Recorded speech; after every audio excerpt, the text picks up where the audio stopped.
The mayor is actually looking for interpreters. He's looking all over for interpreters because they can't understand. The language is totally different. What the hell? I'm sorry. You have to move the people back to the country from which they came. You have to.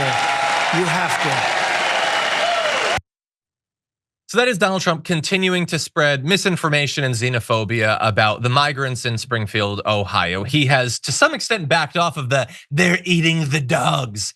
But this is all he's got, so he's got to say something. It simply has to be a crisis that Haitian people exist, where I can see them at the very least. A storm is tearing up the digital media industry. Only our audience can save us in these difficult times. Help us reach our goal of 100,000 new members at tyt.com/team.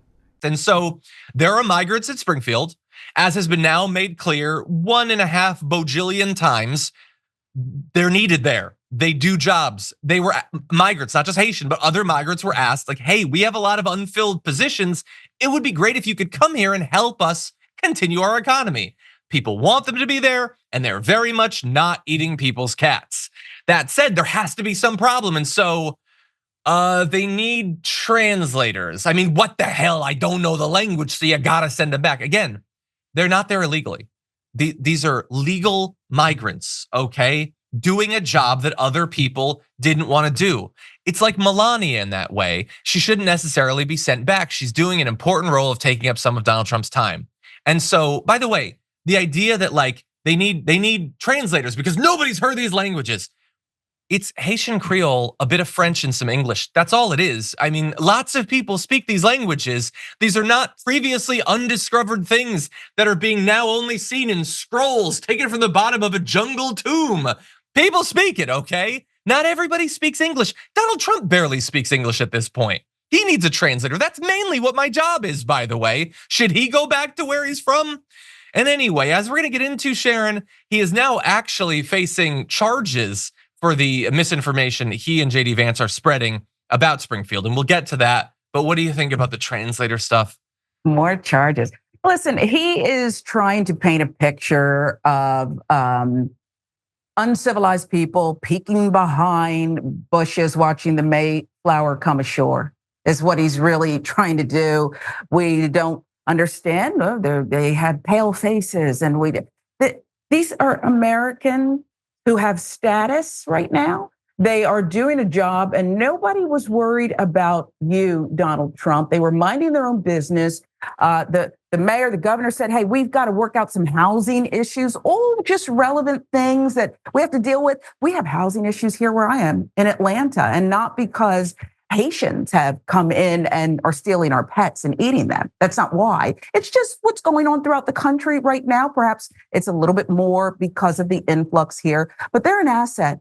They're an asset to this city. And he is the worst detriment. He's the worst drain, worse than the filthiest, stinky, clogged sewer on America. That's who Donald Trump is. And he continues to be great at it. It's a gross metaphor, but I like it. You ever smell one of those? It's accurate. Yeah, the gases. It's very intense. It's the gas. I can only imagine the gases emanating at all times from Donald Trump.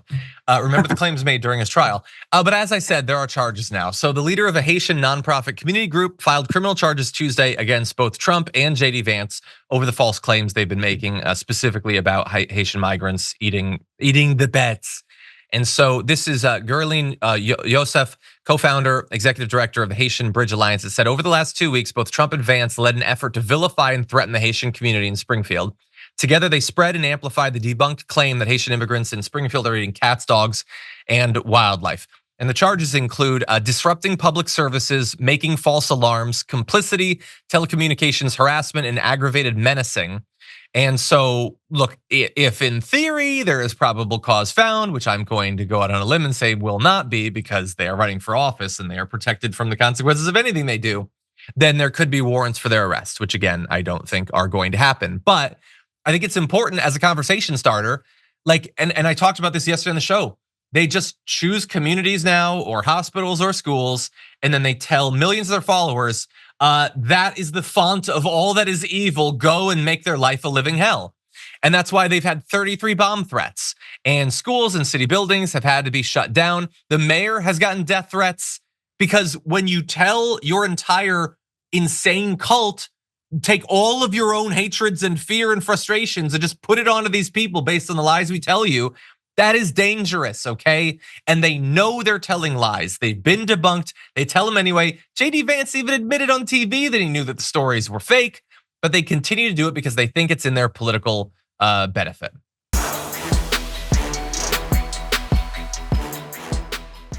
When you click the join button and become a tier 2 member, you get access to all of our weekly top 10 lists. What are you waiting for?